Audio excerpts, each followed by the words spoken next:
policy development and has previously make that UCL. And has previously held the post of associate professor at the University of Western Sydney. Make that professor, but anyway. His research generally deals with issues of debt deflation, financial instability, Minsky, and complex modeling of all of those ideas. But he's also written extensively, especially in debunking economics, on critiques of neoclassicism and of Marxian economics as well, interestingly. He also has a really cool set of articles which I found today, which criticize Nordhaus's models of the effects of climate change on economic growth, which are really, really interesting. I'd recommend you have a look at them. He's coming all the way from Amsterdam today to be with us, so really happy that he's here. And yeah, welcome to the society. Okay. Cool. I have to apologise to begin with because I normally get a complete finished presentation done each time I talk, and I would have got there, but for last week I got invited to go and do some interviews in New York. So that took 4 days out of my week, and I simply haven't caught up. So this is half finished. But what I want to talk about first of all is the sort of stuff you suffer through in conventional courses here, which is Macrofoundations of Macroeconomics. We were talking about that walking up here earlier. And it's been this when you look at what's actually going on, it's a drive to give solid foundations to macroeconomics, which is not a bad thing. It's a good motivation. Just that they made a complete mistake in choosing microeconomics as the foundation itself. And if you go and take a look at where this all came from, this is a wonderful talk, well worth reading, because it's completely extempore. It's obviously something which he said live, and then it was transcribed. So there's no filtering going on. This is Lucas, pretty much in completely celebratory mode. He's just become president of the American Economic Association. He pretty much defines the profession. And it was quite there's one paper where he says that we've solved macroeconomic problems. The problem of depression has been solved, and it's been solved for many, many decades. So there'll never be another depression. That was about 2 years before the financial crisis. This is a separate talk, but it's intriguing to see how he just says, we thought the whole thing we had to do was to make macro consistent with micro. That was the objective. And there are many, many good reasons why that's a bad idea, but these are my favourites. First of all, neoclassical micro is a series of myths. If you take a good look at the empirical data, you can blow holes through all the stuff you're being taught in micro. For a start, marginal cost doesn't rise. When you look at even surveys are being done of corporations and asking them, what is your, explaining economic concepts to them and saying, what shape does your marginal cost curve have? They all tick, not they all, but between 89%, which is the small percentage of answers that anybody's got, and 95% of firms, which is more than the median result that come out of about 20 or 30 surveys that have been done. They tick the box with either constant or falling marginal cost. Okay? There's good empirical reasons as to why that's the case. One of the manufacturers, when he had the theory explained to him as to why economists thought marginal costs rise, he thought economists were being deliberately insulting and left-wing, criticising business. Okay? That was his interpretation. It seemed so outrageous to suggest that engineers were so bad at designing factories that costs rose while they were going through production. See? Normally we design them so they reach maximum efficiency at maximum usage. So all the way out we're getting declining costs. So that's the first one. Forget the upward sloping supply curve, it doesn't exist. Secondly, individuals don't maximise utility. There have been a few studies that have alleged to find that they do, including pigeons. Now, pigeons are supposed to be rational. That's all very good for pigeons. When I see one pigeon pulling out a pound note to buy something, I'll take it seriously. There was a very good study done by a German academic Sippel in 1997, or published in 1997, where he clearly, I haven't met him, I'd like to meet him and talk over how the experiment was done, if he wants to, because I really don't know that he would want to do this, because I think he was trying to show the theory made sense by taking it with a small tutorial class, 12 students, and getting them to go through a very detailed exercise where they were given price and quantity patterns and income patterns for eight commodities, basically, okay? Just 8 commodities, and given incentives to choose the combination that most where they most liked a number of incentives, and they 11 of the 12 completely violated what are called the axioms of revealed preference. Okay? And then he tried it with 30 and they violated it as well. So I can talk about the reasons as to why that happened, but the whole utility maximising thing doesn't describe what real people do. And finally, even if it did describe what real people do, if you take a whole bunch of individuals who have the classic downward sloping, what's called Hicksian compensated demand curve, if you aggregate them, you get any pattern you can draw with a polynomial. Okay? Now that doesn't mean actual demand curves look like weird polynomials. It means conventional economic theory, which makes such a huge song and dance about supply curves on the one hand and demand curves on the other, can't even derive a market demand curve. Okay? So it's a mess. It's put across as something well put together by some of your lecturers, I'm sure. They haven't read the literature as thoroughly as you can do. And the most important to me is the emergent properties mean you can't derive macro from micro anyway. This is something physicists have known about for coming on half a century. And there's an excellent, very literary paper by Philip Anderson here from 1972, titled More is Different. And this is just there's a few extracts from that paper. He says, the behaviour of large and complex aggregates is not to be understood in terms of a simple extrapolation of the properties of a few particles, let alone one, which is the way neoclassicals started with real business cycle models. Instead, at each level of complexity, entirely new properties appear. And understanding those new behaviours requires research as fundamental in nature as any other. So what he was saying fundamentally came down to saying you can't reduce chemistry to applied physics. And he used the example you can't reduce psychology to applied biology. Well, you can't reduce macro to micro either. The same concept applies even inside economics. And then, of course, even if they were all right with all the other stuff, why did their models fail to see the financial crisis coming? Completely. My favourite remains the paper by the OECD, which was written in May and published in, I think, July of 2007.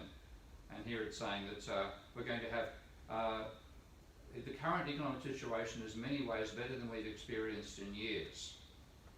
Our central forecast remains quite benign. Now this is the sort of stuff which is being presented to politicians in 2007, pretty much telling them 2008 is going to be a great year, get out there in front of the TV cameras and take credit for it. Which of course politicians happily did, and then found themselves being embarrassed as hell when the global economy starts to fall apart. And quite a few of those politicians did the best they could do to fall off questions from the media. That's what a politician is trained to do these days. And then went behind the curtains and bashed the shit out of the economists who gave them the bad advice. Not literally, so far as I know, but certainly figuratively. You told me this is going to be a great bloody year, look what I've had to walk into, etc., etc. What the hell do I do? And the answers were, I don't know, what do you think? Okay? So they were useless at the most extreme crisis in capitalism since the Great Depression. And even after the crisis, some of them have started to amend their ways in various ways. So Olivier Blanchard was the OECD when he wrote this. And I still can't believe that. I remember literally when this paper actually first appeared, because it was published in a journal in 2009, but he put it up as a working paper on a working paper archive in August of 2008. And this is after the collapse of Lehman Brothers, okay? And the article was called The State of Macro, and his overall summary was, the state of macro is good. That's 1 year after the crisis began. A bit later, he started to change his mind, and we've had a couple of conversations in direct messages on Twitter, not many, but a few, so he's reasonable, you can actually have a conversation with him. But he then wrote in this article a summary of what he got as responses from various people to a previous article, and here's this, the starting point. Starting from explicit microfoundations is clearly essential, because I can't see any other way to do it. Not because you can prove that microfoundations are vital and necessary, just that that's the only way they can think about doing it. And then he got some comments on this paper, including from me, and then he started with this summary. There's this wide agreement on the following 3 propositions. Let's not discuss them further and move on. Proposition 1, macro is about general equilibrium. Well, I literally blanched. have not summarised what I said. To me, it's about general evolutionary dynamics. And I want to talk about how you can do a macro on that basis. You don't need micro. You don't need the micro. You certainly don't need the micro you're being taught. Even a sensible micro, you wouldn't need to build macroeconomics. You might have you need some structural understanding of the economy, but micros itself, forget about it. And it's actually possible to derive a fundamentally deep insight into macroeconomics straight from macroeconomic definitions. This is fairly mathematical in what I'm presenting, so if I'm going too fast at some point, tell me to slow down. But it's just simply saying you can start from simple definitions, the employment rate. Now, the beauty of the foundation for macro is you want something nobody can disagree with. Now, I've said you can disagree with neoclassical micro till the cows come home, because there's so many things about it which are questionable both empirically, logically, and so on. But the definition of employment rate is pretty hard to disagree with, isn't it? Number of people with a job divided by the population. Wages share of GDP. Level of wages divided by GDP. And the private debt to GDP ratio, which is the point which I'm going to have to explain why I've got debt in there, because again, according to conventional economics, debt is not a significant macroeconomic factor. And I'll explain that and why it's wrong in a short while. But if I put those together and I combine them with a couple of other definitions. So you would have seen the term labour productivity. I don't think there is such a thing. I prefer to call it the output to employment ratio. I'll explain why in discussion later if you like. But that's defined simply as output divided by output per worker. And the capital output ratio, again, is the ratio of the measured value of capital, which I hope you know has a big question mark around it, how you define the number of machines you have. It's not straightforward. It's something which a major part of both Keynesian and Straffian economics is working that out. But strictly speaking, once you've made a definition, it's what we also call the accelerator, is the ratio of measured capital to measured output. Now, if you differentiate those with respect to time, it's quite a simple process to go through, because if you have a definition where you have something which is a ratio, and all those are ratios, so 1 over x divided by y times the differential of x divided by y, that's the percentage rate of change. So I'm just working out the percentage rate of change in mathematical terms. And you can simply break it into two bits. If you have x divided by y, then the rate of change of the percentage change of the ratio is the percentage change of the numerator minus the percentage change of the denominator. Basically very simple. And equally, if they're multiplied by each other, then the percentage rate of change of the product is the percentage rate of change of one plus the rate of change of the other. It's a very simple principle. When you apply it here, what you get are those expressions. So the employment rate is 1 over the percentage rate of change of the workforce minus the percentage rate of population. The wage share is the percentage rate of change of wages minus the percentage rate of change of GDP. The debt ratio, percentage rate of change of debt minus percentage rate of change of GDP. Very simple. Okay. It's in terms of actually doing the mathematics, it's about a couple of minutes of simple calculus. One of my old mathematics lecturers used to describe as money for old rope. Okay. Literally this can be done by an organ grinder. Now what you get out of that is 3 dynamic versions of those definitions, which are true by definition. So the employment rate will rise if the economic growth exceeds the sum of change in the output to labour ratio and population growth. And the wages share of GDP will rise if wages grow faster than GDP. That's doubly obvious. And the private debt ratio will rise if private debt grows faster than the economy. So you get 3 equations out of that. I'm just using the hat symbol is used by mathematicians to represent the percentage rate of change, not the fractional rate of change, 1 over x dx dt. So lambda hat is y hat minus a hat plus n hat, yada yada yada for the other 3. Very simple. Now those are still definitions. If you want to make a model, then you have to make some simplifying assumptions. But what I'm doing here is genuine simplifying assumptions. I remember one seminar, I'll be writing this up when I put my the next major book I'm working on out. I had a very young and enthusiastic recent PhD neoclassical graduate I saw him at a conference at the Western Economic Association, and I thought it was going to be fun if he comes to my session, which it was. He sat in the front row, and as I continued talking, he was getting more and more agitated and finally couldn't help himself. This is after the financial crisis, by the way, and blurts out, but you're assuming everybody's an idiot. And I said, well, did you see the financial crisis coming? He said, no. I said, well, on your definition, you're an idiot. Why shouldn't I model the world consisting of people like you? He didn't appreciate that, of course. And walking out, he was trying to argue with me after we left the seminar, and he shouted out to me as I was walking away, well, we have to make some simplifying assumptions. And my reply was, mate, you've got to learn the difference between a simplifying assumption and a fantasy. Okay, unfortunately, I haven't done that. So I'm going to make a couple of simple applied assumptions here, that there's a constant rate of change of labour productivity. So I'm using alpha for the percentage rate of change of the labour to output ratio. And I'm using beta for the percentage rate of change of population. Now, that's a simplifying assumption because whatever it might be, if you put it in functional terms, that constant is the first term in a Taylor series expansion. Okay? So you can fit anything with the Taylor series or Maclaurin series, or if you're doing a Fourier series, you can break something down to its simplest components, and the very first stage of that simple component is those terms.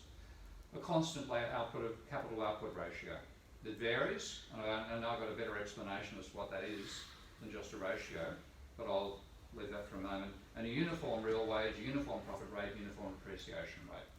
And I then have linear functions for the rate of change of wages as a function of the employment rate, so what you'd call a Phillips curve, but it's linear.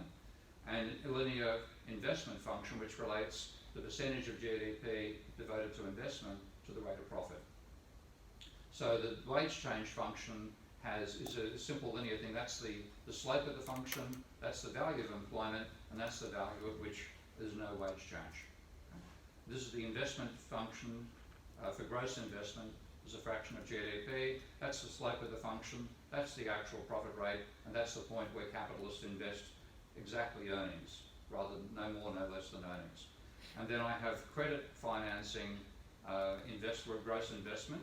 And I define, there's a lot of confusion in terms around monetary concepts because economists don't understand money. So they use all these terms without even thinking about it. For example, I use credit for debt, and you'll actually find things like the Bank of International Settlements defines debt as credit. Now, that leads to a few errors, and one of the leading neoclassicals dismissed the importance of private debt as a causal factor for the crisis. Because he said, look at credit. Credit was peaked in 2009, but in 2010 it's much the same level it was in 2008, so it can't possibly be the causal factor. What he was talking about was the ratio of private debt to GDP, which had peaked before the crisis, but after the crisis and fell after that peak. And he was using it as if it was the rate of change of private debt. Now, it was equivalent to twice GDP. So that he got past him and the referees in the Journal of Economic Perspectives that if his term was correct, debt would have been growing at twice the rate of GDP every year. So it would be the ratio of debt, if that was the case, the ratio of debt to GDP would be 10 to the 30 times GDP with a matter of a couple of decades. So I wanted to define carefully so-called debt, the money you owe in dollars or pounds or whatever unit of currency you're using, and credit as the rate of change of debt per year. So one is a stock, the other is a flow. A bit of long-winded, but I want to explain that. So I've got the rate of change of debt, which is credit, is equal to gross investment minus profits. So I'm looking here at, I'm leaving out Ponzi investing. There's no gambling with the borrowed money, and I haven't got any household debt. It's all corporations using it to build factories. Now what to get out of that is actually the simplest possible dynamic model of a monetary capitalist economy. And it's three-dimensional, and that matters in terms of what's called complexity theory and chaos theory. Has anybody here read up on complexity theory or chaos theory at all? A bit. Okay, I recommend you do a bit of reading. That's what when you work with those terms and expand it out, this is what you get. There's a very simple model. And so there's GR stands for the real growth rate, and that's investment net investment minus depreciation. There's IG, which is the rate of investment percentage of GDP. That's the profit share, and that's the wage change function. So it's quite simple as a model. There are 3 variables in there and about 8 parameters. So it's an extremely simple model. And it comes out, there are actually 3 equilibria, only 2 of them actually mean anything because one of them has got negative values. So one is a constant, where you have with 3 constants. So it's the employment rate, which is positive, wages share of GDP, which is positive, and a debt ratio, which is positive. And there's another one with 0 employment, 0 wages share, and infinite debt ratio. And 2 of my friends in this area have called the good and bad equilibrium respectively. Now, I'm about to show you a bug in my Minsky software because this is supposed to be a nice looking graph. Okay? And so is this. So what I'm going to do is run them in the program instead, which is over here. So that's exactly the same model I've shown you beforehand, done as a flowchart in Minsky. The actual equations, Minsky generates them on the fly as you do write a model. So those are all the definitions I've shown you beforehand, and this is how it looks in terms of a wiring diagram, which is a standard thing in what's called system dynamics. So that's the definition of the rate of profit, that's the definition of the investment rate, there's the growth rate, that's the wage change function, that's bankers' share of GDP, and over here I have the employment rate equation, the wages share equation, and the debt equation. And I can simulate the model and change various factors in it as I run the model. So I now run this. This is giving me the employment rate, the debt to GDP ratio, and the rate of change of wages. Turning up here dynamically.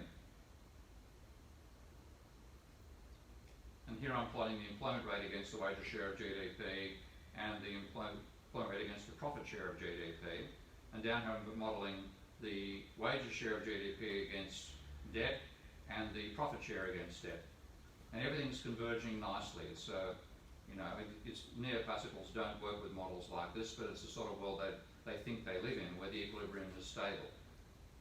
So you're going to converge over time to that equilibrium. You have a constant debt ratio, a constant employment rate, a constant level of wages, and a constant growth rate for the economy. Okay? Now, that's with a low level of desire to invest by capitalists. What do you have a high level of desire to invest, which superficially sounds like a better situation. I'll stop it for a moment. Notice that the cycles are declining even faster than the previous simulation.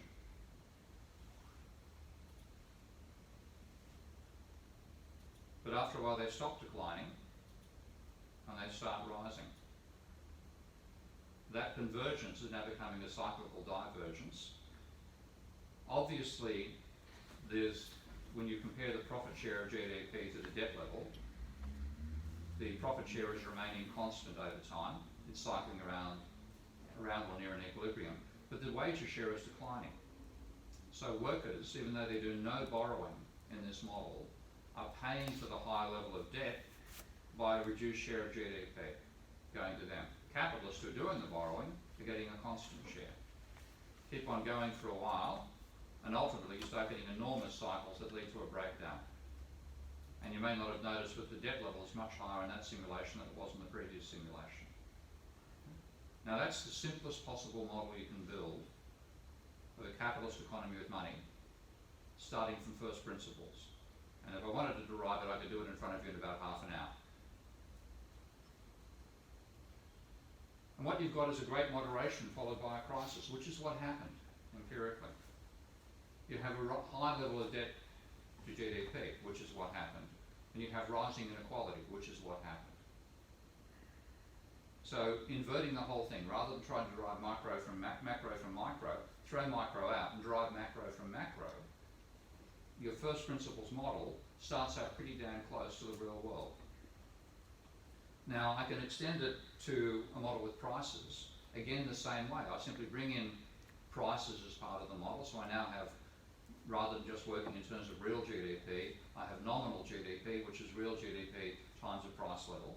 So I'm making the simplifying assumption again a single price level and I've only got a single commodity inside there. But I now get a modification to those in the statements I gave you earlier. So the only change is, well, the second two, the wages share of output will rise as money wage demand, so I'm talking in money terms, exceeds the sum of inflation plus growth in labour productivity or labour output ratio. And private debt will rise if the rate of growth exceeds the sum of inflation plus the rate of economic growth. And again, using that same HAP terminology there, that's the only change I have to make to move across to that model. Now I'm going to be a bit painful in the next couple of slides, but I'm going to go through what that price level is. Again, you can derive that from first principles. But so I need a pricing model, and I'll show you how it's derived in a moment. That's going to be getting. Nominal interest rates, because at the moment it's got a fixed real interest rate inside, well, I need to make that modified for the rate of inflation. And I can bring in a government sector, again by the same idea, bring in the definition of GDP including government spending and taxation, and then do models for those. And you can bring in the fact that production is multi-sectoral as well. Okay? All those extensions are feasible. I've done them all in different papers. So what I'm going to do here, this is a bit hairy and I've just fixed it up as this is what I wanted to get done 4 days ago, but I lost the time. You need a price mechanism now. And when I first tried to do this, there is what's called Koleski's markup pricing equation, which is largely derived by Koleski on the basis of what he called the degree of monopoly. And I think the equation's correct, but I don't like imposing anything I can't derive from my modelling framework. So I resisted using it for ages. And then trying to find out how can I actually derive an equation without using, like imposing a pricing equation. I remember how frustrated I felt. I've got to use bloody supply and demand.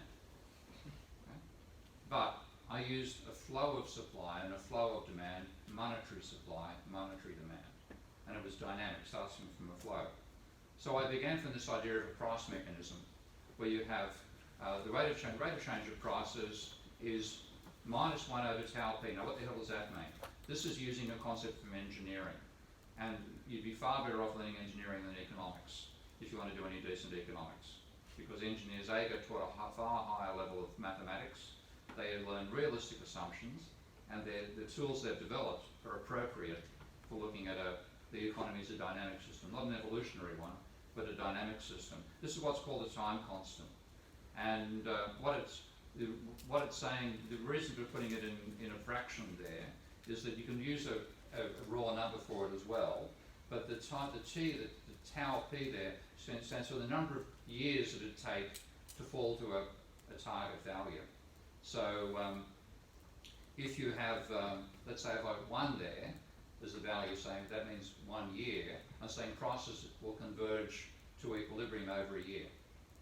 Okay, I'll use it again later, but the format looks strange, minus 1 over something, rather than just putting a number in front. If you use the number, it's inverse time, which is not an easy thing to get your head around. If you use 1 over, it's time. So you know the tau p is, if you say, how fast do prices converge? Let's say a year. Okay, use 1 as your value. How fast do they converge? 5 years? Okay, use 5. So it's strange when you first see it, but it's much easier to interpret once you get your handle of it. Now, supply in this particular mechanism, if the monetary value of supply, so the price times quantity, is greater than the monetary value of demand, which is actual wages and profits being spent to buy goods and services, then this is going to cause prices to fall back towards equilibrium, and vice versa. If demand is greater, then prices will rise. Okay? That's the idea of the mechanism. Now I can expand this and say, well, the monetary value of supply is the price level times output. And then output itself, I can break down into labour times the labour output ratio. And labour, I can say, is the wage bill, total wages, divided by the money wage. Okay, these are all simple substitutions. And the money wage is a fraction of total money income. So I'm saying 1 minus S goes to workers and S goes to capitalists. Okay. Set of simple breakdowns there. So I do substitution. So I get that, I'm now bringing all those terms inside here. So this is all the set of substitutions. And then because we're in a monetary economy, demand-driven economy, monetary demand is equal to monetary GDP, nominal GDP. And in equilibrium, okay, the equilibrium monetary supply or the equilibrium money price or money demand. So I substitute that inside here, and I've now got an expression. There's monetary demand is equal to the equilibrium price multiplied by the worker's share of money value GDP divided by money wages multiplied by the labour output ratio. Solve for all that stuff, and I finally get the equilibrium price is 1 minus the worker's share multiplied by money wage over labour productivity. That's Koleski's markup pricing equation. So what I found ironically was I resisted using Koleski because I didn't want to just impose something. Was pissed off that I had to use supply and demand. I did it in monetary and dynamic terms, and bang, they're the same when you resolve them. That's one thing I'm writing up for this paper in Hungary and also in Milan in a couple of weeks' time. So that's the markup pricing equation. Now in dynamic terms, I fit that into the convergence mechanism, and I get this arrangement because if actual prices are greater than equilibrium prices, this is negative, going to go back towards the equilibrium. So it's using it as a stabilising mechanism. And I can then rewrite this in terms of the wages share.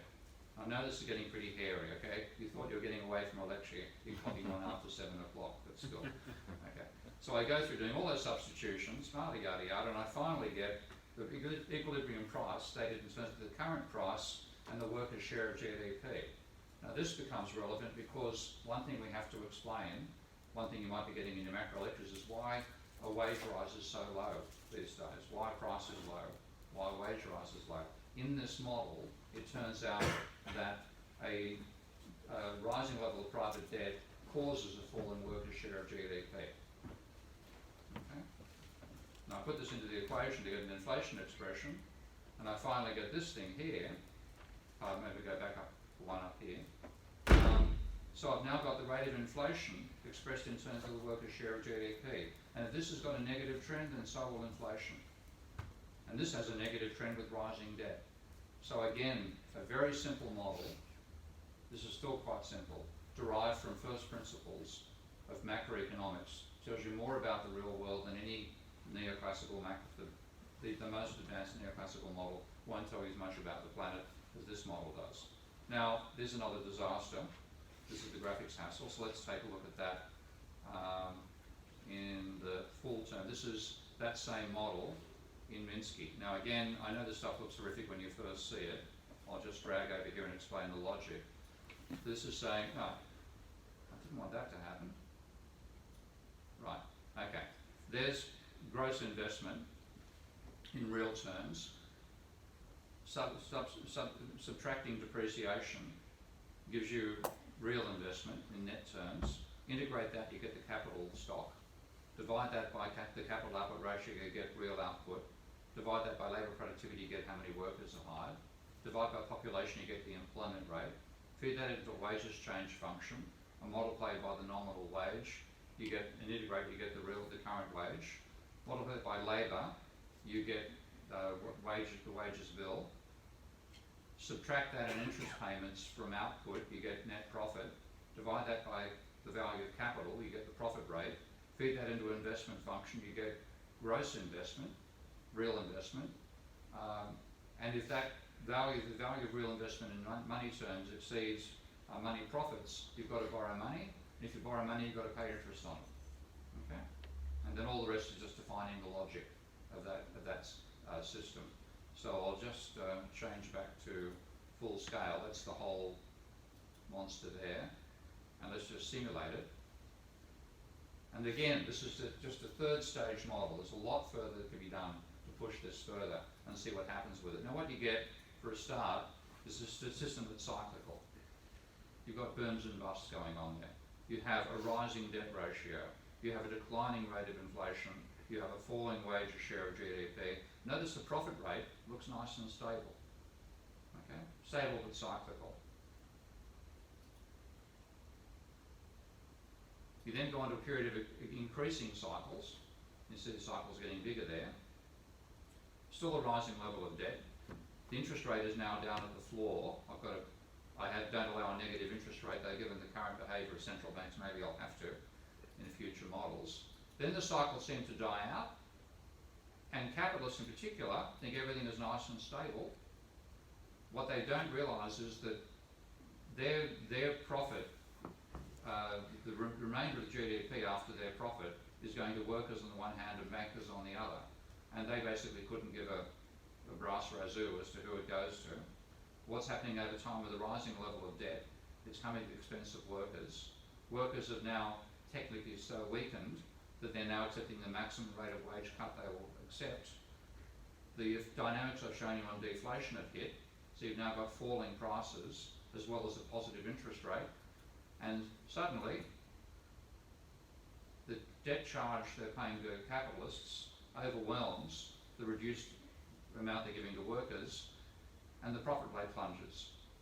And goodbye capitalism. You can see in income shares down here at the end, everything's going to bankers, which I think outside government intervention and bankruptcy, that's the world we fell into. Okay. And all that's been done relatively simply, without all the complex nonsense you've got to go through to build a neoclassical model. Now you can add a government sector to it, you can have multi-sectoral production inside there, and so on. None of this has been built using micro. Micro is a waste of time. And as I said, it's a set of fallacies. Again, repeating this. There's actually, my favourite paper on this is actually written by an ex-Vice President of the American Economic Association and an ex-Vice President of the Federal Reserve, Alan Blinder, because he's part of the new Keynesian school. And part of the new Keynesians who were having these huge battles with Lucas and co from the real business cycle mob, their argument was prices are sticky, but they had to have an explanation as to why they were sticky. So you got a large research grant hiring a number of PhD students to go and interview a number of corporations in the northeast quadrant of the United States, around Boston and so on. And he finally worked out that his students had interviewed a number of corporations whose collective output was equivalent to 15% of America's GDP. Okay, so we're not talking a small sample here. And overwhelmingly, the answer they got back was that marginal cost is constant or falling. Okay? The opposite of the textbooks. And chapter 4 of the book goes through his surprise at finding this. If he'd read any of the post-Keynesian literature, he would have known that for the last 50 years. Because post-Keynesian economists right back in the 1930s, in fact, began to do research like this and found that the actual nature of firms was totally different to what they have in the textbook. So post-Keynesian and neoclassical economics diverged in micro starting in the 1930s. Again, the maximising utilities nonsense, you can't derive a downward sloping market demand curve. I'm happy to talk about those elements in the discussion later. But also, there's no money in neoclassical theory. Okay? So,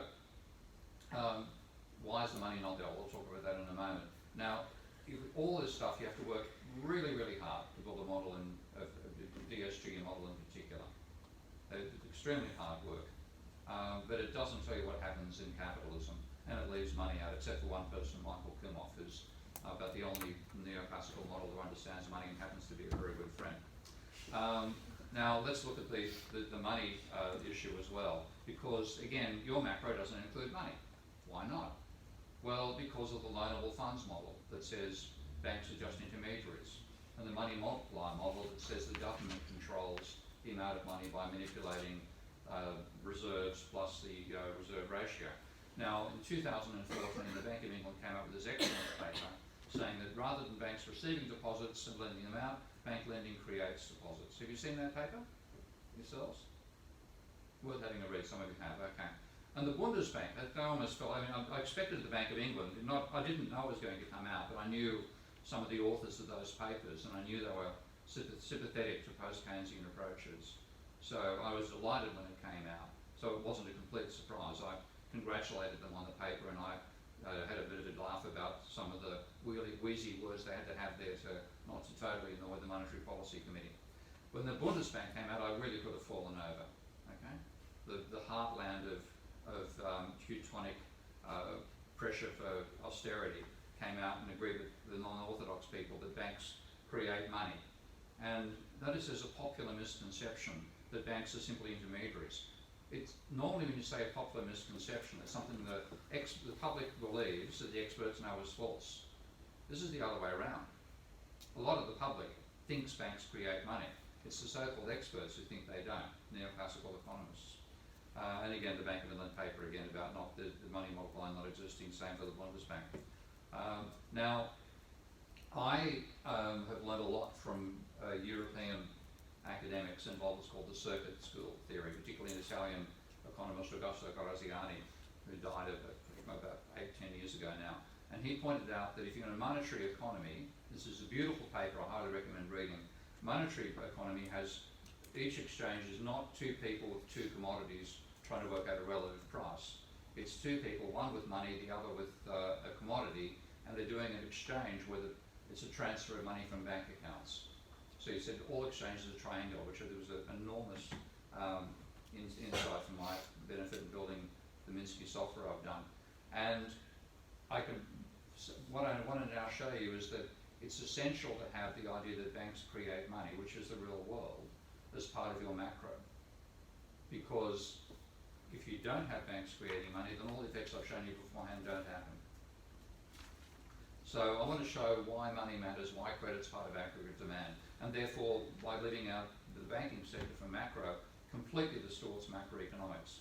So this is what I call a Moore table, named after Basil Moore. And I divide the economy into three sectors. And it doesn't matter what the sectors are, as long as you're comprehensive. Okay, cover the whole economy. And on the diagonal, I'm going to show expenditure by one sector on the other sectors. And on the off diagonal, that expenditure becomes income for those sectors. So each row must sum to zero. Your expenditure becomes somebody else's income. That is one absolutely solid principle of macroeconomics. Okay?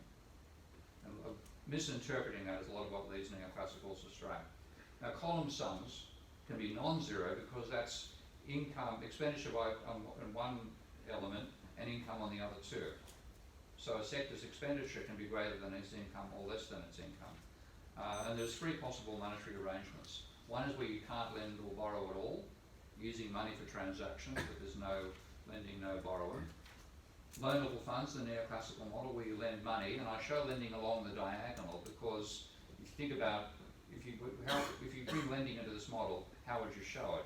If you showed it from the diagonal to the off diagonal, which is how I showed expenditure, you'd be treating a loan as income.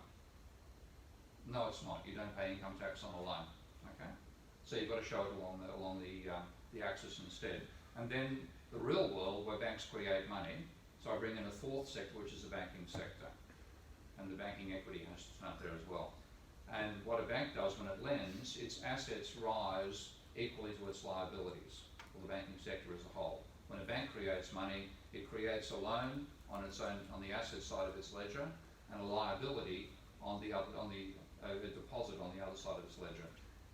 So here's a Moore table for the simple world where it's just a set amount of money and it turns over several times a year, and A and B are flows of dollars per year.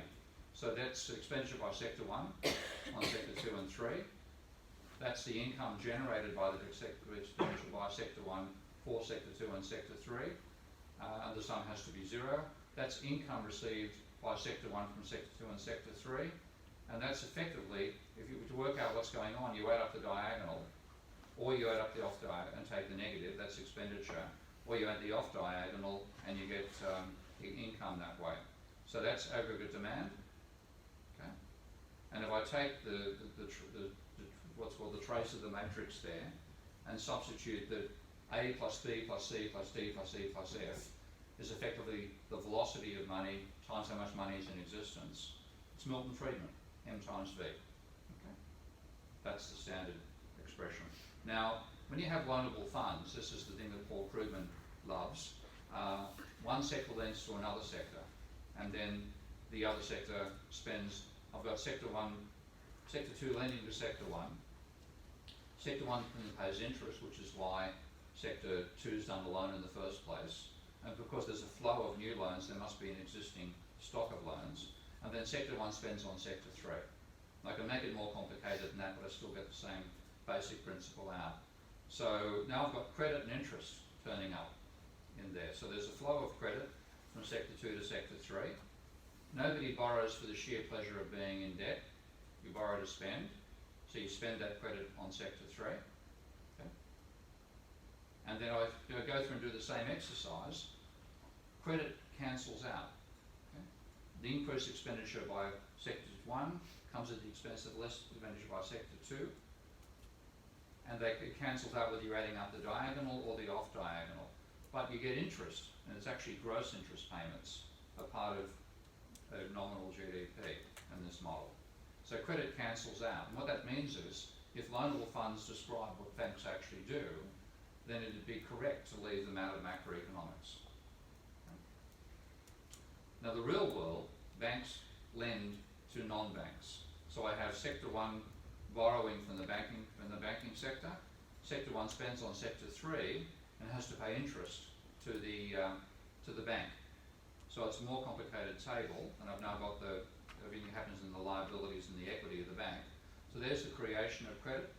So the loan creates the deposit at the same time. There's the expenditure of credit. Now you do the same exercise, and credit turns up as part of aggregate demand. And in the real world, of course, credit is incredibly volatile. Okay. Credit can go up very quickly, and credit, unlike the turnover of existing money, credit can be negative. Now, since this describes the real world, you can't leave banking out of macro. But that's what they do. So I want to show the impact of that, because here's a look at the level of private debt and the stock, and the rate of change of private debt for America from 1834 till today. And of course, we all know about the Great Recession, as Americans call it. Australians call it the global financial crisis. You call it the fall of the Labor Party, don't you? Something crazy like that. Okay. There's the Great Depression. I wasn't aware of what's called the Panic of 1837 until I plotted this data. Because what's going on, as you can see in each of those cases, is massively negative credit. There's the zero line, so anything below here credit is negative. And there's a huge negative dip, another negative dip, and another negative dip here. And if you compare the pre-Great Depression period to the post-Second World War period, there's no negative credit from 1945 all the way out to that crisis. That went from plus 15 to minus 5%. This went from about plus 7 to minus 10 and stayed there for a substantial period. This went from plus 15 to minus 10 and stayed there for longer than the Great Depression. So I actually did a historical discovery by looking at this data. Now, neoclassicals will tell you, and Ben Bernanke says it explicitly, pure redistributions, otherwise known as credit, should have no significant macroeconomic effects. That's the correlation of credit with unemployment in America, minus 0.85 since 1990. It's smaller in previous years. That's significantly different from zero, wouldn't you say? So you have a similar result for virtually every country in the world except Germany, because its huge trade surplus and government austerity means that people aren't borrowing money. In fact, they're reducing debt.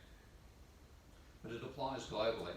And also when you look at that's looking at the unemployment ratio, it also affects the financial markets, including housing markets. So again, I haven't done the mathematics here in this presentation, but it's simple to derive a relationship showing change in household debt correlates with change in house prices, actually drives change in house prices. So what's caused the housing bubble, and that applies particularly to the UK, is too much mortgage debt. Okay? It's banks creating too much money for speculation on assets, which has caused overvalued assets. So I want to now illustrate why it matters to have a model in which banks are part of the system, because this is just an essential piece of logic to understand the role of money, and it's the reason I designed the software called Minsky. This is open source, by the way, so if you want to get a copy, go to SourceForge, look for Minsky, and you can download a copy. And I'll just give you what it does is it lets you build monetary models of the economy. And what I've done here is build a model which is the neoclassical vision of loanable funds, where one non-bank lends to another non-bank. And I'll bring up two views of that. One is the banking sector's view, and this is the consumer sector's view. Make them a bit larger. So this has, the bank has assets of reserves, but no loans, because strictly speaking in loanable funds, debt's not an asset of the bank. It's an asset of the savers. Okay? In this model, the consumer sector are the savers, they're the ones who lend money. The investment sector is the borrower, who borrows money from the consumer sector. So you have lending from the consumer sector's deposit account to the investment sectors, repayment the opposite direction, interest payments the opposite direction, and the bank's in the action because it's charged a fee for introducing the savers to the borrowers. Now, where's debt? Well, debt's actually down here as an asset of the consumer sector.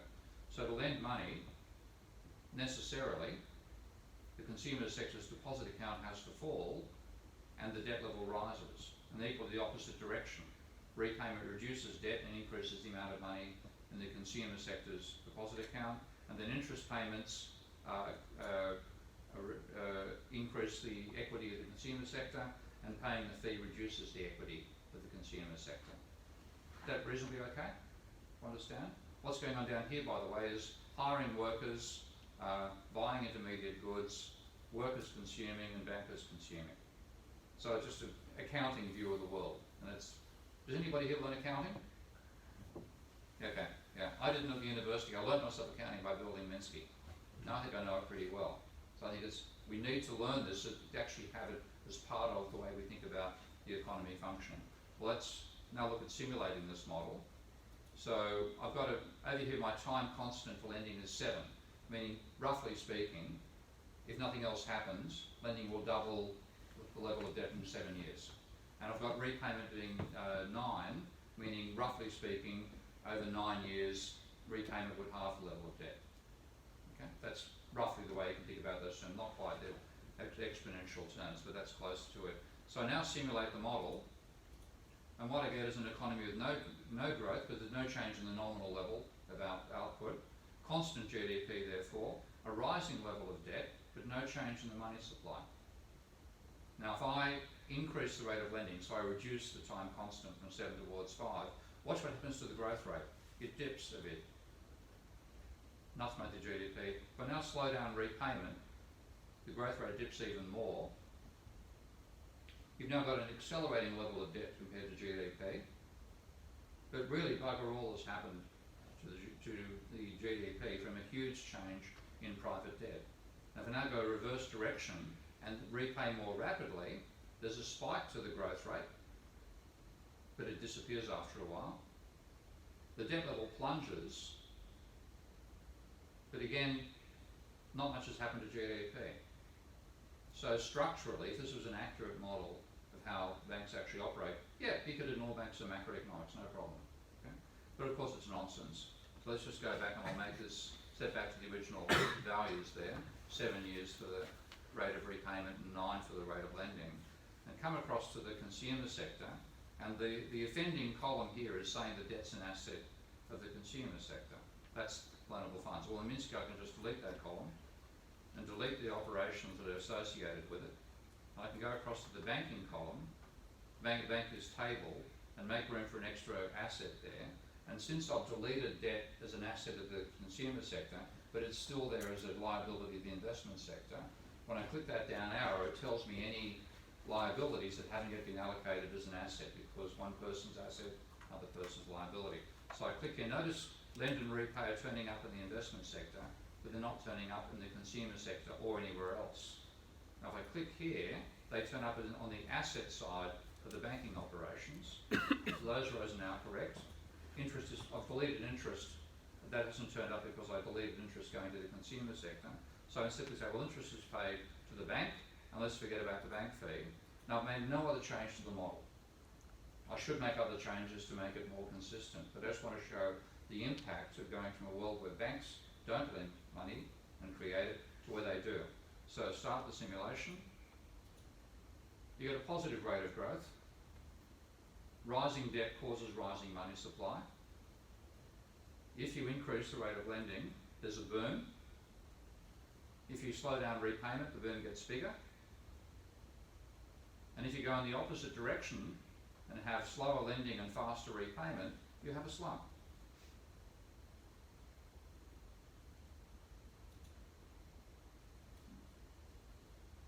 So it's a hugely significant aspect of the real world, left out of mainstream economics. It's easy to bring it in to what you can generally call a post-Keynesian framework with a monetary model of the economy.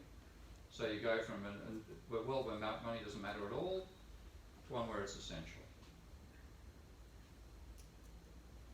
And that's the impact of swallowing neoclassical economics. You lose a massive grasp on the real world in all sorts of ways. Now, I've been campaigning for reform of economics for going on close to half a century now. I started doing this when I was in first year in 1971.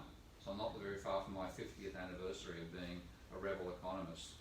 And I now think it's absolutely vital we get rid of this theory as soon as possible, because they're quite literally likely to drive, if they don't drive the human race to extinction, they'll drive capitalism to extinction, because they've applied the same nonsense ideas to looking at ecology as they've done to everything else. And I've read a lot of garbage in my time, but I've read nothing to compare to the nonsense in climate change economics by people like William Nordhaus. Again, the families they call simplifying assumptions. I call it the neoclassical disease now. You get so inured to making absurd assumptions, you can't even realise when you've made one, which is not just absurd, it's also crucial. That the assumption is wrong, so is your model. Okay? So it's vitally important to check to see whether the assumption is justified. And they have literally assumed that you can take GDP and temperature data today, and you'll get a weak nonlinear correlation between the two, and then say that's going to tell us what's going to happen with climate change. And that's the basis of the IPCC coming out and saying trivial economic damages from climate change, while the rest of us are watching fairly serious crises evolving around the world. They're also using an equilibrium framework for something which is clearly not an equilibrium process. It's out of equilibrium. The fires in California and Australia right now are not equilibrium experiences. Okay? So all this stuff is completely wrong, and because they've given a legitimate basis for delaying action on climate change, which I think has been crucial to the success of oil companies and coal companies in doing the same thing. So in my opinion, we either get a new paradigm for economics or we don't have capitalism anymore, and we can blame neoclassical economics for it. Thank you.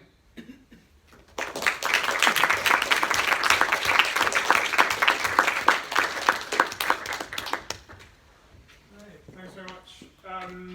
So we'll now take questions. I should say also we're going for dinner to the court in afterwards. And if anyone would like to join us, then tell them that. Actually, what I'm quickly going to do before you actually ask questions is change my microphone so that hopefully I can record it properly. Okay, we're rolling. Yep. Questions? Apart from what's for dinner? I was going to ask that. Thank you very much. It was a really fascinating talk, and so thanks to the organisers as well. I have a political comment and an academic question. Yeah, sure. The political comment is it looks like neoclassical economics to me isn't leading to the extinction of capitalism, and that what you say quite rightly is it might lead to the extinction of the species, and so I'm wondering if perhaps the extinction of capitalism is something that we should maybe hope for, but that's maybe a political discussion beyond the scope of this talk.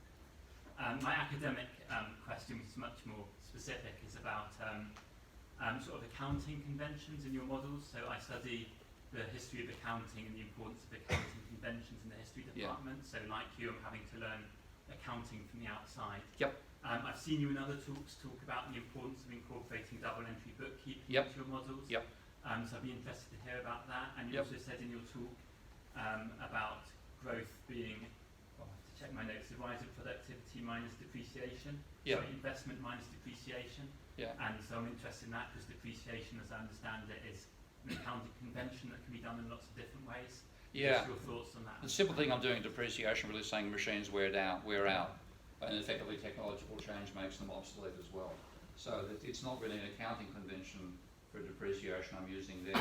It's those models are strictly physical depreciation. Okay? You asked about double entry bookkeeping. That was an intriguing thing for me to learn, because when I first started building these models, I was using the approach I've shown you before, the set of differential equations. And what I was building on was Goodwin's growth model. So If you look back in the literature in 1967, a wonderful American mathematical non-orthodox economist called Richard Goodwin wrote what is effectively a birthday present for Karl Marx.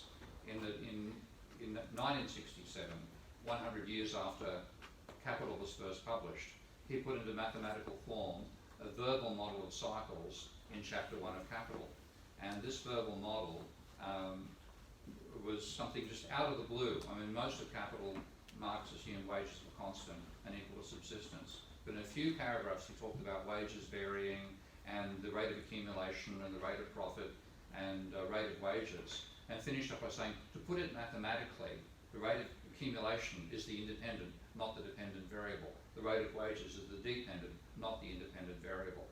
And I thought it was a brilliant foundation for building a model of Minsky. So I took that and I added debt into the whole thing, and then on I went. And over time I realised that in fact you could derive Goodwin's equations by simply differentiating the wages share of GDP and the employment rate. And then it occurred to me, what about the debt ratio? Yeah, same thing. So I worked out the stuff I've shown you now. So I'm now going backwards and saying Goodwin actually got the core nature of capitalism right. The one thing he left out was the banking sector. Okay? And his reason for leaving the banking sector out, I know personally because he wrote to me about it. And ironically, he did a statistical study which convinced him money had no impact, looking at data between the First and Second World War. But he's also told me his grandfather had a bank that went bankrupt in the Great Depression. And he had to pay all the depositors and the family went bankrupt as well. So he didn't put the personal and the political together. So he advised me not to include money in my modelling. I think, so thanks very much, but I'm going to ignore that advice. I'm glad I did. But anyway, back to the double entry bookkeeping. I then understood Graziani's approach to money. So I wanted to bring monetary modelling into my mathematics. But I realised I had to use double entry bookkeeping to do it. Single entry bookkeeping I was doing initially, which you can do. It's possible to have single entry. And then over time I just realised that double entry is actually how money is created. It's just a double entry operation. There's some great books on the history of money. There's an accounting. There's one called Double Entry by a woman called, I can't drag a name out of the back of my brain, Gleason White, Jane Gleason White. Goes back to what's the accountant's name in Italy? Pinch? P something. Yes. Yeah. I know exactly who you mean. Yeah. So it was invented in the 1500s roughly in Venice, and then it spread around the world. But it was still, the banks were creating money in some ways before then, but this made it much more systematic. So what Minsky does is lets you have, as you can see, I've got lending increasing the assets and increasing the liabilities over here, repayment reducing. I've got some cases where we've got wages reducing one liability and increasing another. You're seeing that in terms of minus and plus, but you can have debits and credits as well. Okay, it's just an option in Minsky. I find the debits and credits really hard to follow, so I just use the plus and minus. We took a couple of years to get the logic right on that front, but now it's correct. And now what we do, if you want to build a Minsky model, I'll just quickly show you if I start from scratch and I bring in a bank, just bring a bank icon down here, open up the Godley table for it, make it a bit larger so you can see what's going on. If I want to have, say if I have reserves, I'll just use R for reserves, L for loans. I've typed the one in your column there, I'll just delete that column, and then say F for firms, and W for workers, and B for bank equity. And then if I have, for example, I type say lend money, then I'm going to have say lend here and increase lending over here. Now if I make a mistake in typing, then Minsky comes out and says assets minus liabilities minus equity is not zero. So that row is not correct. So you've got to make an amendment. We're going to modify the table layout as well at some stage. I think I've got a couple of new ideas on how to do it. But let's say let's repay, then you're going to have minus repay because you've got to take money out of your deposit account, and the bank will then show your debt has fallen. Interest payments. Then if you've got to take interest money out of your account and it gets paid to the bank, and then let's say you hire workers, so you have wages. I'll leave it. That's just a at the moment it's just a label. We don't make any other use of it. So wages coming out of here and going to the workers, and then if the bank consuming, then I might have consumption by bankers. That's going to give me an underscore here. Well, they pay the money to the firm sector, and then if I have consumption by workers, then I'm going to have consumption coming out of their account and going into the firm's account. Now, can anybody see a differential equation there?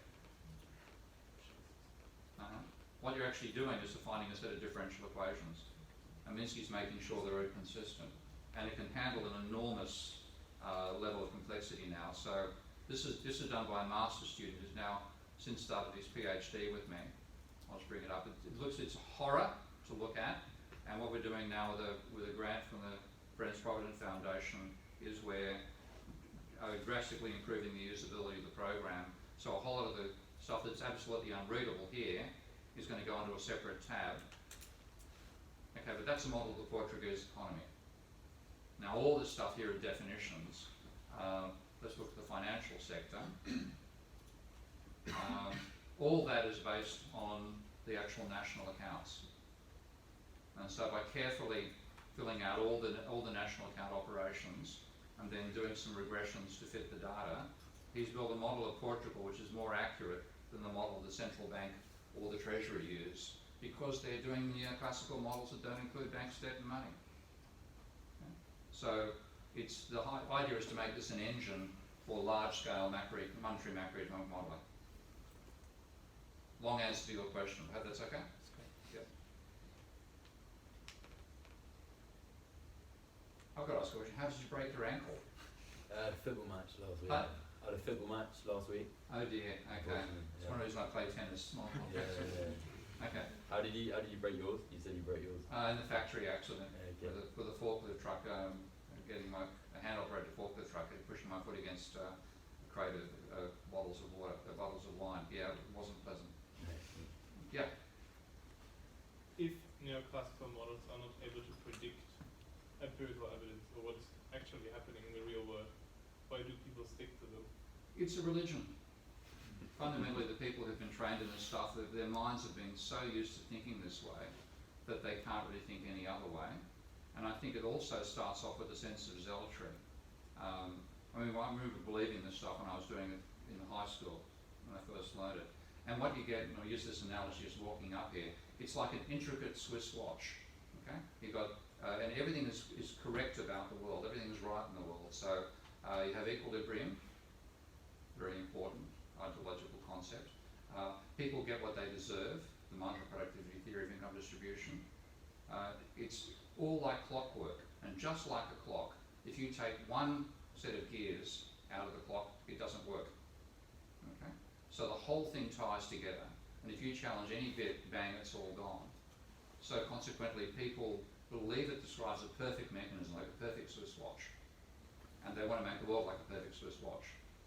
And then when any challenge comes to them, they simply can't accept any challenge because any part being removed, the whole thing malfunctions. Yeah.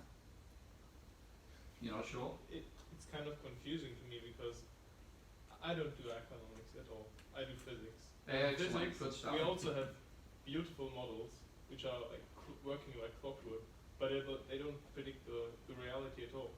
They're just beautiful, like in mathematical We're terms, thinking of string theory. for example. Yeah, yeah. And it's so most people reject them in terms of like the science community. Yeah.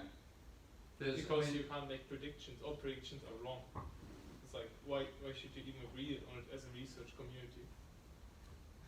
It is weird. I mean, like physics, at least, like in physics, you learn in the first year of a physics course that quantum mechanics and relativity are in conflict. You're pretty much told that there's a Nobel Prize and God knows what else if you can resolve that dilemma. In economics, they just gloss over all this stuff. So if you look at an economics textbook, for example, and look at them where they have data on a firm, you'll find people like Mankey who've got things like Lizzie's Lolly Shop, or Bruce's bathtubs, etc., with made-up numbers. There's no actual empirical data in there. The reason being, they don't actually know this, but if they went to get the empirical data from a firm, it would contradict their theory. So rather than being full of experimental results and fundamental constants and so on, it's full of these toy models. But people's minds get built around thinking that way, and it's again with neural networks. When you train a neural network on a particular set of data, its structure reproduces the data fundamentally. And then if you hit it with a completely different set of data, you're just going to scramble all the numbers, and its structure will have to be totally changed as well. I think in that sense, once you've swallowed this stuff, it's very, very hard to think about the world any other way. And so they automatically reject anything which is critical. Whether it doesn't fit the theory, data that doesn't fit the theory, or opposing theory, they just reject it. And you can't get into their heads. Yeah. I guess my question is, what does, say, a government policymaker do with this information? So once we've modeled an economy where we have, say, money as a crucial factor, where we have a banking system which creates money, what do I, as a prospective, say, government policy maker, do with this information? Where do I go with it? Well, for a start, you'd be adding private debt and credit as essential indicators of the economy's health. Okay? So you'd be looking at the level of private debt and looking at the level of credit. And whenever it gets too high, and currently I think the level of debt's probably 3 times what it should be, 2 or 3 times, private debt, then you'd be bringing in controls to limit the level of lending, targeting lending. The one thing I haven't got actually ready for you, but I'll load it quickly, because this was probably the most remarkable chart for me when I did my book, Can We Avoid Another Financial Crisis? And I'll just have to see if I've got, okay, I just have to load a file here, pardon me, stuffing around a bit.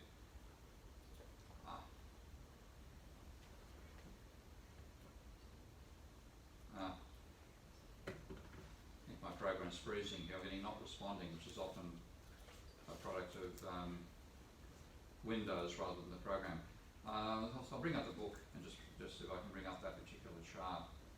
Pardon me, making a bit of a fist of the presentation here.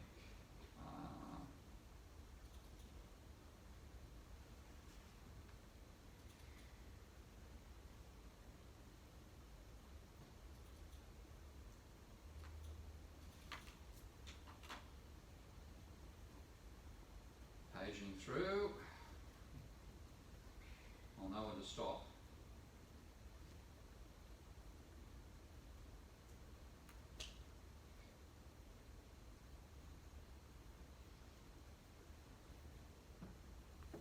I'm praying I've actually got the chart in it. Let's see, here we go. Come on. Okay, that is the UK's private debt to GDP ratio and credit. And this is data from the Bank of England. And what it shows is that before Maggie Thatcher, the level of private debt in the UK never exceeded 73% of GDP, from 1880 all the way out to 1982. Maggie gets in charge, and 2 years later, I think the most important mistake she made was deregulating the housing finance of the housing sector. She enabled banks to move in where building societies were only allowed to lend beforehand. Now, building societies are loanable funds institutions. They loan out of an account they have at a bank, and they've got to have it topped up by depositors. That's why they've got time limits in building societies, and you get withdrawing money and so on. So there's no money creation, and therefore no asset inflation until after the deregulation, and then that's under her, and that's under Blair. So I would have, if you had a post-Keynesian policy advisor unaware of the role of money, there would have been limits saying that's obviously the ceiling level of debt we should allow in the economy. Anything above it? No. Controls come in, limitations on where you can lend to, debt abolition, debt jubilees, etc., etc. And a lot of other policies as well, but that's the most obvious one to me. Yeah. Yep. I've heard a lot of talk about that we are well underway for another crisis, that it should be due. What can you elaborate on, like what your simple models are? Okay, you've noticed the bottom line down there is credit, and I'll just make it a bit larger again, so you can see it more clearly. And notice that credit was very, very strongly positive before the 1990s, and then very positively stronger before the global financial crisis. It's very, very weak since then. So what you're in the aftermath to a debt bubble, a debt-induced crisis, and in the aftermath, banks aren't particularly willing to lend money, and borrowers aren't particularly willing to take on debt. So what you've got is a low level of credit demand, lower than was obviously the trend back here, but even lower than some times back in the past. So what you've got is sluggish aggregate demand. And to have a crisis, what you have to have is booming aggregate demand, followed by a plunge. So I don't expect a crisis for the UK or America. I do expect one for Australia and Canada and a few others that continued borrowing massively during the financial crisis, didn't have a downturn then. They've got far higher levels of debt now. So like the Canadian and Australian debt levels are up here somewhere. So they're likely to have a crisis, but not the UK, not the USA, not most of Europe. They're more likely having what I call credit stagnation. A neoclassical economist called Larry Summers talks about secular stagnation. That's nonsense. Secular stagnation blames low economic growth on parents not having enough babies and engineers not having enough ideas, not their fault of economists. To me, it's the credit system not providing sufficient credit when you actually need it. Credit's actually a useful factor, particularly for entrepreneurs or for firms with working capital or households buying large items like cars and so on, and genuine accommodation rather than speculating on houses. You need credit for that. If it's tight, you've got very inflexible aggregate demand and the economy will grow slowly. So that's the situation I think we face until climate change wipes us out. Yeah.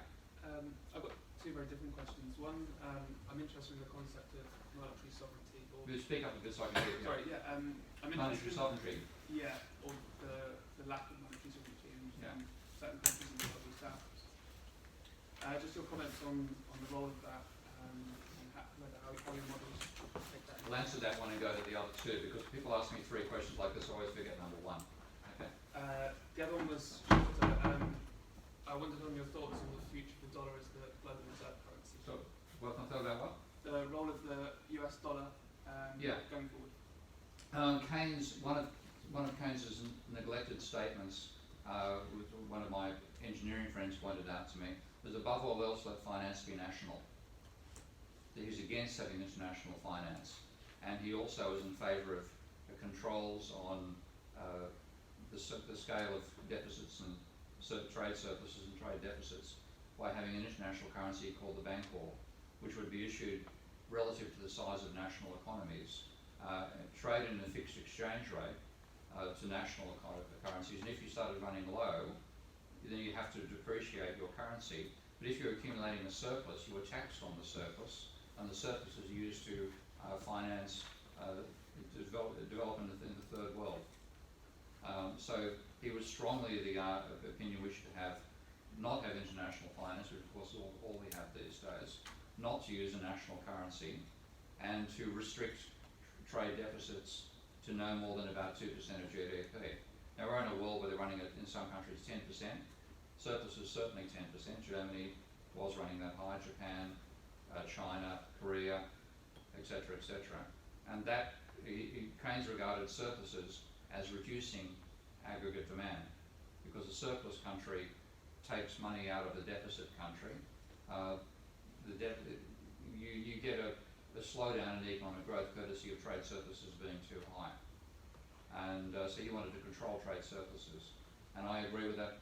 I think Keynes was correct about all that. And monetary sovereignty, to me, is threatened if you have a large trade deficit, because then you're running out of domestic money. Not domestic money, you're finding you've got to issue bonds or sell assets in foreign currency. And over time, those liabilities will mean that you can have things like the George Soros run on your economy. It's fine. Floating exchange rates reduce the danger of that, but they don't eliminate it, because we saw, for example, in Turkey recently, and we saw in Argentina as well. So monetary sovereignty is challenged by running trade deficits, but trade deficits are the mirror image of trade surpluses. Okay? One can cause the other. So I want to see controls and all. That makes me different to MMT, by the way. I think MMT is wrong on that particular point. Correct about domestic money creation and the role of the government, wrong on monetary sovereignty.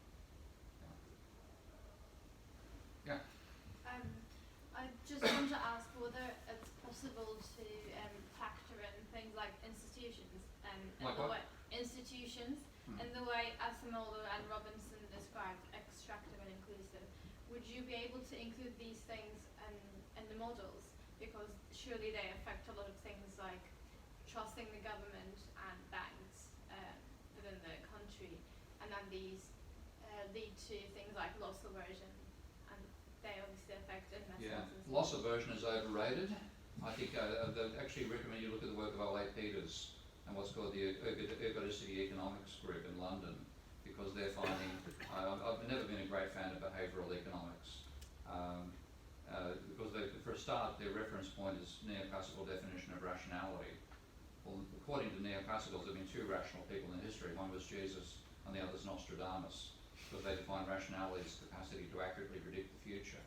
So, that's not rational, that's prophetic. And then if you're making it your reference point, what you call irrational behaviour, well, then anything is irrational compared to that. So I'm not a great fan of behavioural. I don't oppose it, it's useful research in its own way. But when I see neoclassical economists listening to that stuff, I can just see their minds saying, oh, well, that's too complicated, let's stick with assuming rational behaviour. They never incorporate it properly in their models. And in terms of institutions, the most obvious institution would include is banking. Why don't they include banking as one of the institutions in a realistic way? But generally speaking, yes, anything you want to model. Minsky is a general modelling platform. It's not the post-Keynesian modelling. You can model the weather system in Minsky. It's a generic modelling tool. So if you can define an institution in terms of its dynamic relationship with other institutions, you can add that to the model. Yeah. Would you say that your model structure answers the Lucas critique? So saying that your economy is capable of explaining policy changes and including Well, those. people respond to policy changes. The model's obviously dynamic.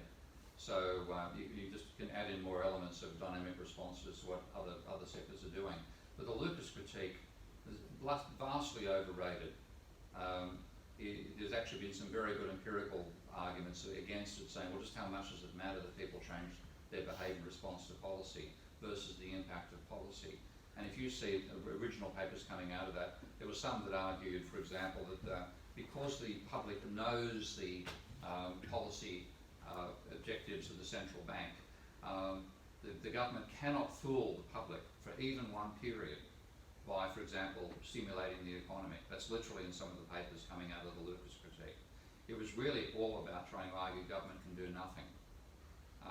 And when you look at it empirically, I'm sorry, if the government changes tax rates or changes spending, it changes people's behaviour today. They don't think, although, part of the Lucas critique ended up giving us what was called Ricardian equivalence. Okay, and you look at some of the arguments these people come up with, and you basically think, I live in Amsterdam, and they don't sell stuff that strong in Amsterdam. Let's just see if I can find an example here. Barrow, my favourite one to loathe. Let's see, Ricardian approach to budget deficits. Now, if you think about the Lucas critique, that's partly like a piece of realism. Okay? We should be more realistic and respond to what people do. But it was actually used to justify nonsense like this. Okay, here we go. Okay. So here he is. What he's arguing is that if the government runs a deficit today, then people will respond to that by spending less because they know they've got to put aside money to pay taxes in the future. Now somebody said, well, what if people don't live forever? Radical thought, what if people die? Will that change their behaviour? And he said, this argument fails if a typical person is already giving to his or her children out of altruism. Now, since when was altruism an essential neoclassical concept to begin with? The main idea is the network of intergenerational transfers makes a typical person a part of an extended family that goes on indefinitely. In this setting, households capitalise the entire array of expected future taxes and therefore plan effectively with an infinite future. What a load of bullshit. Okay?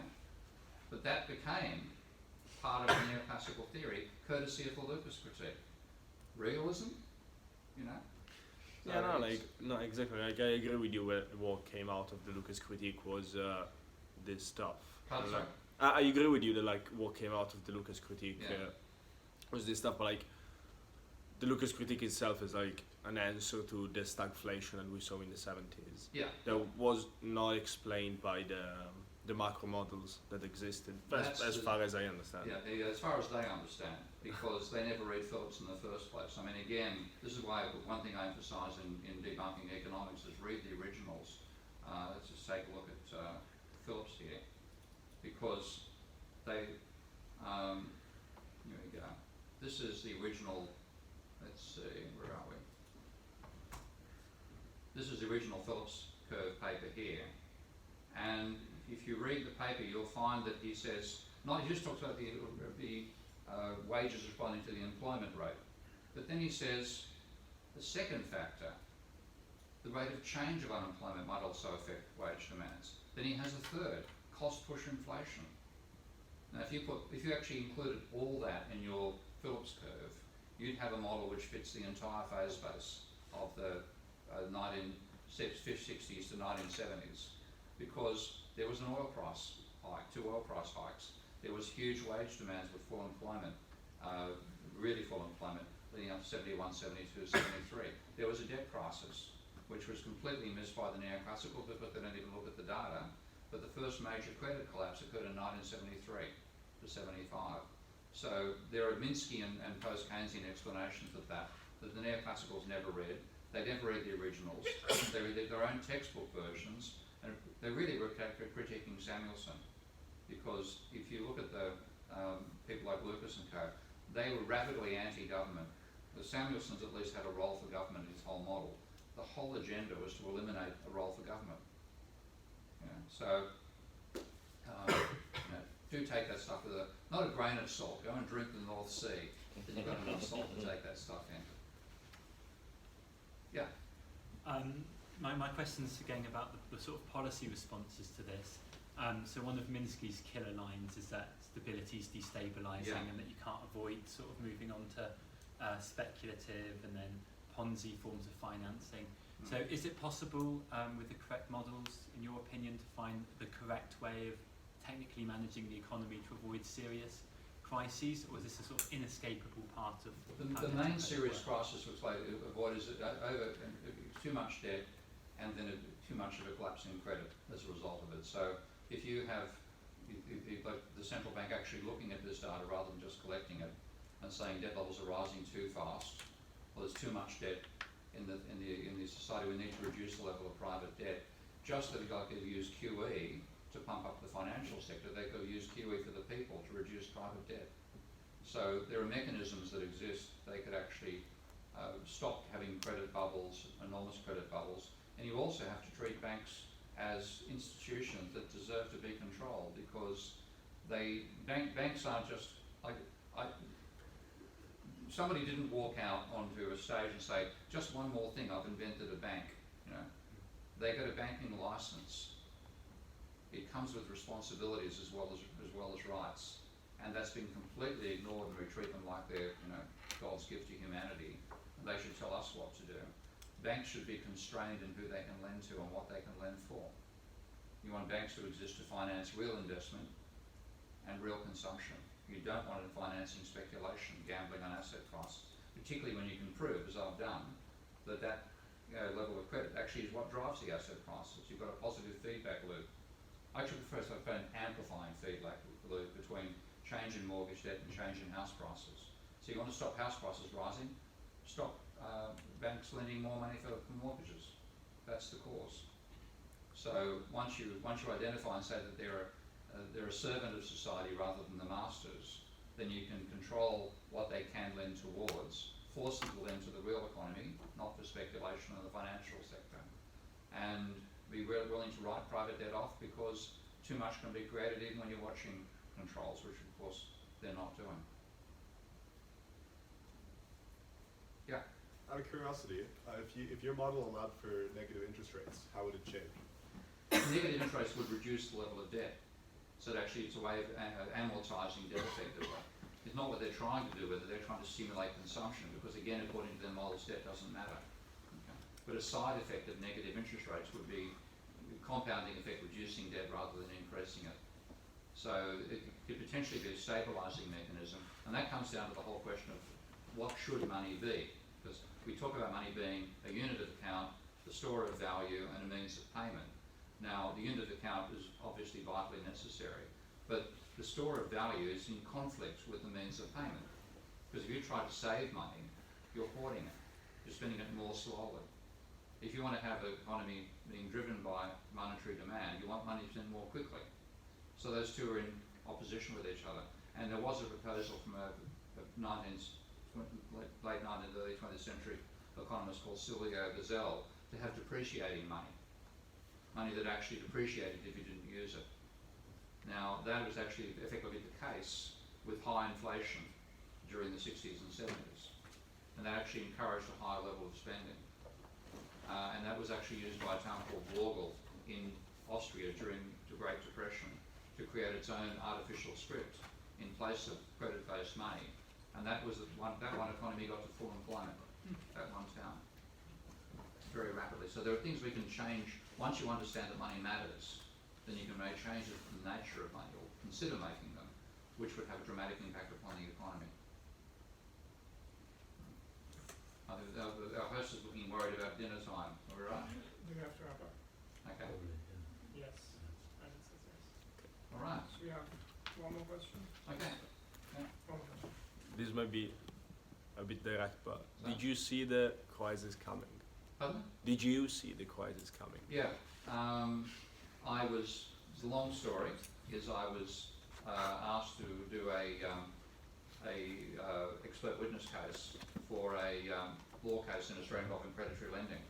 And as part of it, if you want to breach a loan contract and have a lawyer agree to being breached or a judge, you've got to have a really strong reason. And one of the strong reasons is this contract has effects on people who are not parties to the contract, negative effects, so the contract shouldn't be enforced. So I started researching it in December 16, I think it was, no, 2005. And first thing I looked at was the private debt to GDP ratio. And I got the shock of my life when I had to bring together different series to look at it and change. One was in quarters, the other was in months. And my eyes popped out of my head because I'd written a line saying that debt to GDP ratios have been rising exponentially. And as an expert, you can't use hyperbole. So I thought, well, I'll check the data. It'll be rising, but it won't be exponential. So I have to find another word. And then I took one look at this is Australian data, and I went, holy shit, that's exponential. I did a quick correlation coefficient.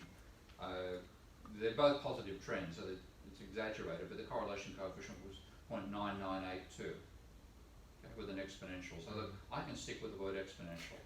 And then, well, this is Australia, what's happening in the rest of the world?